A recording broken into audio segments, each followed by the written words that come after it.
Guys good morning, this is my new blog. I hope आप सब लोग अच्छे होंगे। तो मेरा चेहरा थोड़ा उतरा उतरा हो रहा है क्योंकि सर्दी जुकाम हो रहा है, बुखार हो रहा है। तो फिलहाल अभी घर का सारा काम कर दिया है, देखो आगे क्या होता है, देखते हैं। गया और भगवान विष्णु ने क्या करा, ब्राह्मण का रूप लेकर वो क्या हुआ, वो उसके प्रकट हो गए। श्रोता में देवता, आप ये बताओ कि आपकी ऐसी दुर्गति कैसी हुई है? आप इतने गरीब कैसे हैं? ना आपके पास पहनने को कपड़ा है, ना आपके पास खाने को अन्न है। आप बताइए कि ये क्या स्थिति है? आप ब्राह्मण क्या है, बड़े साधारण ब्राह्मण है, सन्यासी जीवन ब्राह्मण का है। ब्राह्मण दुखी होकर कहते हैं कि हे भगवान, हे ब्राह्मण देवता, मैं आपको जानता नहीं हूँ, मैं आपको पहचानता हूँ, लेकिन आप मुझे कोई ऐसा उपाय बताओ जिससे मेरी क्या हो जाए, ये गरीबी दूर हो जाए, मुझे क्या मिले, खाने को अन्न मिले, पहनने को वस्त्र मिले और मेरी क्या हुए, दरिद्रता दूर हो जाए। तो भगवान क्या करते हैं, उनको एक तो सत्यनारायण भगवान का पूजन का व्रत बताते हैं, जो क्या है अनेकों वन फल प्राप्त देने वाला है। तो भगवान जो ब्राह्मण है, जो ब्राह्मण के रूप में कौन आए हैं, भगवान विष्णु आए हैं। तो विष्णु उनसे भगवान क्या कह रहे हैं, आप मेरी बात मानो, आप क्या करो, एक बढ़िया सा क्या करो, सत्यनारायण भगवान की पूजा करो। अपने क्या करें, अपने अंदर को बढ़िया सा लीपे, पहले से क्या थी लीपने की व्यवस्था, लीपे चूल्हा चौखट को लीपे, भगवान की एक प्रतिमा को अपने घर में स्थापित करें, वहाँ बड़े केले के खंभे लगाएं, बड़े बड़े उनको घर को सजाएं, ब्राह्मणों को बुलाएं और ब्राह्मणों के द्वारा क्या करें, एक बढ़िया सा भगवान सत्यनारायण की पूजा करें। ब्राह्मण देवता अपने मन में सोचने लगे कि वृद्ध ब्राह्मण ने जो व्रत की विधि बताई है वो मैं कल अवश्य करूंगा। अब ब्राह्मण को क्या हो गया, उनके मन में उन्होंने कहा, जो ब्राह्मण ने मुझे जो बताया है, अब मुझे क्या करना पड़ेगा, इस व्रत को करना ही पड़ेगा।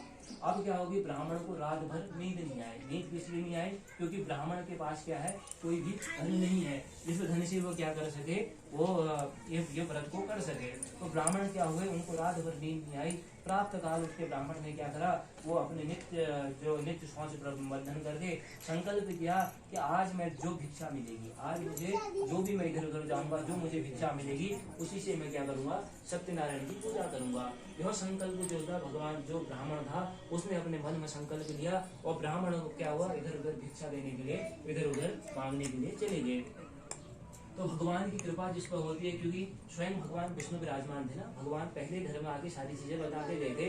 तो उसी दिन भगवान ने भी क्या करा, जो भी पूर्णमासी आएगी उस पूर्णमासी में मैं क्या करूंगा, भगवान का इस व्रत करूंगा, इस अनुष्ठान करूंगा और संकल्प से भगवान की पूजा करूंगा। तो इसी प्रकार जो ब्राह्मण था उसने रोज हर महीने की सत्यनारायण की क्या करी, भगवान की पूजा करना शुरू करा और धीरे धीरे उसको क्या हुआ, ये कथा से उसको क्या मिलने लगा, धन धान्य ऐश्वर्य उसको प्राप्त हो गया। तो भगवान की कृपा कैसी होती है, जो निर्धन होता है, जो भगवान का नित्य पूजन करता है, जो भगवान का स्मरण करता है, जो भगवान के नामों का जाप करता है, तो उसको क्या होते हैं, भगवान निश्चित उसको फल प्राप्त मिलते हैं। पूर्व जगते नाम पूर्वते पूर्व फलम प्राप्त। कहा गया है कि पूर्व जन्म के जो भी कर्म हमारे सिंचित है, जब तक वो पाप कर्म पूरे नहीं हो जाएंगे तब तक हमको फल प्राप्त नहीं होगा। कहने का अर्थ ये है कि जब हम कोई भी पूजा करते हैं तो पूजा करने के बाद हमारा धैर्य क्या हो जाता है कि जैसे हमने आज पूजा करी, अब हम क्या करते हैं, हमें कल उसका फल चाहिए, तो ऐसा नहीं हो जाता। पूरे भगवान की कृपा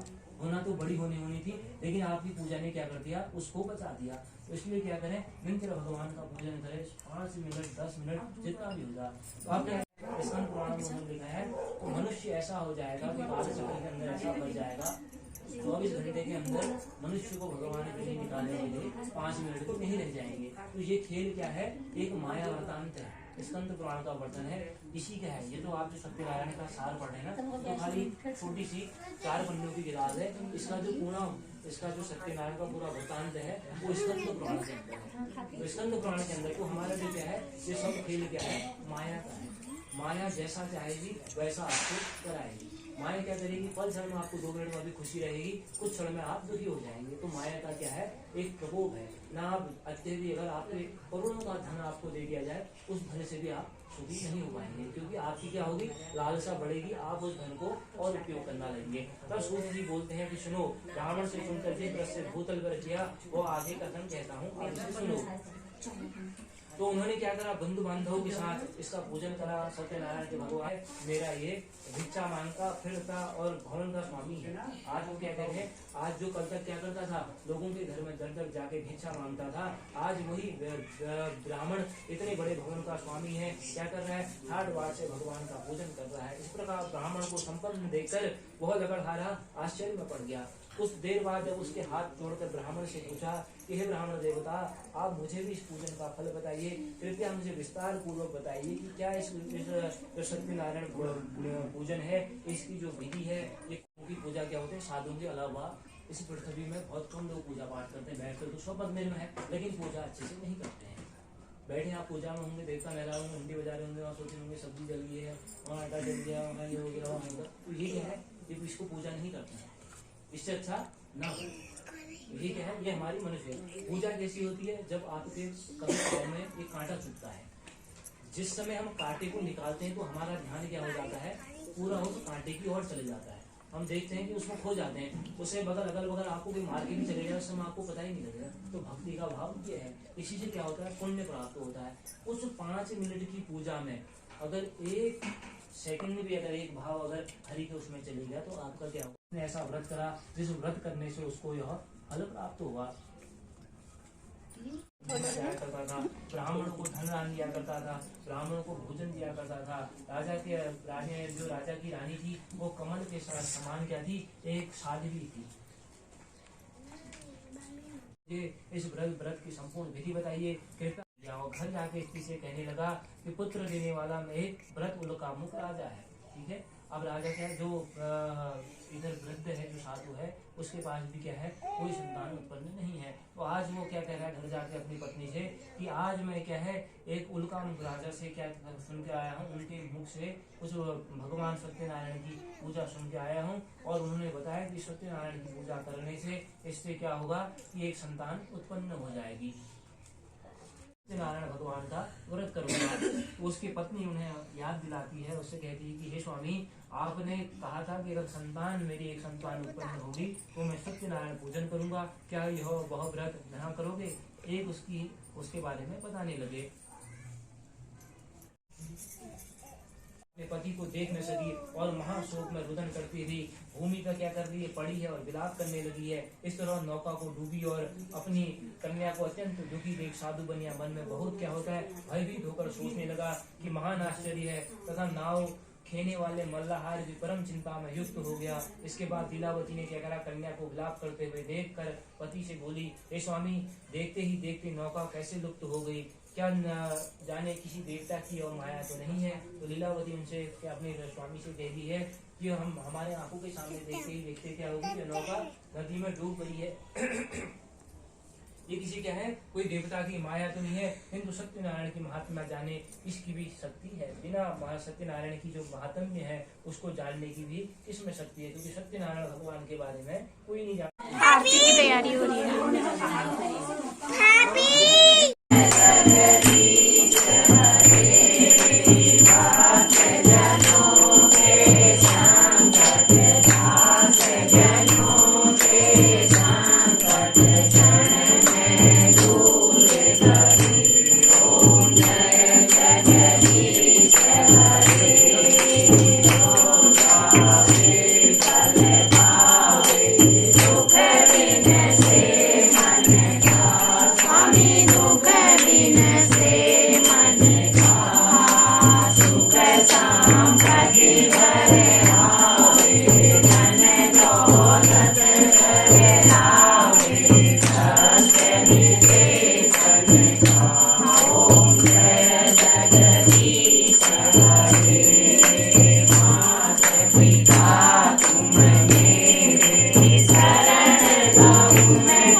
आप लोग मेरे चैनल को सब्सक्राइब करो, लाइक करो, शेयर करो और कमेंट करो। बाय बाय, गुड नाइट, मिलते हैं नेक्स्ट ब्लॉग में।